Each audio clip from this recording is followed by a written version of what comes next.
So what's up? Kamusta? Ayos ba tayo dyan? So nandito tayo ngayon sa may Zontes booth dito sa may Makina Moto Expo 2026. At ngayon nga, nakita natin dito ang bagong nilabas ng Zontes. Ito ang Zontes 703RR. Tara, alamin natin yung specs at kung magkano nga ba ang isang to. Let's go! So yun nga mga best no, ito nga ay nagkakahalaga ng 498,800 kapag kinuha nyo ng cash. At para sa basta nabubulol ako, introductory nila ay nasa 468,800. Ito yung headlight, nandito yung headlight. Ito yung daytime running light, signal light. Okay, so murang-mura na yan para sa 700cc or 699cc. So isa sa pinakamaangas na sports bike na nakita ko dito sa may Makina Moto Expo. Grabe ang isang to, no? Grabe talaga. Specs pa lang, panalo ka na rito. Napakaganda ng kanyang panel gauge. At syempre, naka-TFT display na rin tayo rito na napakalaki ng kanyang gas tank na may maangas na emblem ng Zontes. At syempre, panalong-panalo dyan ang kanyang makina. Sa mga decals, tingnan nyo naman, napaka-minimalist lang. At gusto ko yung kulay niya na kulay white.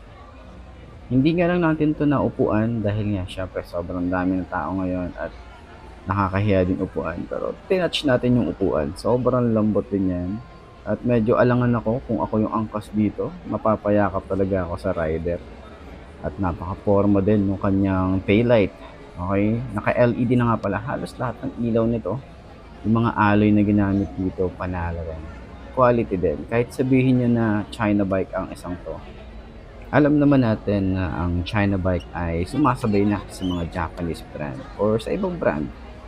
Kita nyo yung taillight niya, yung kanyang plate light, yung fender, grabe, panalong panalo. Sexy rito.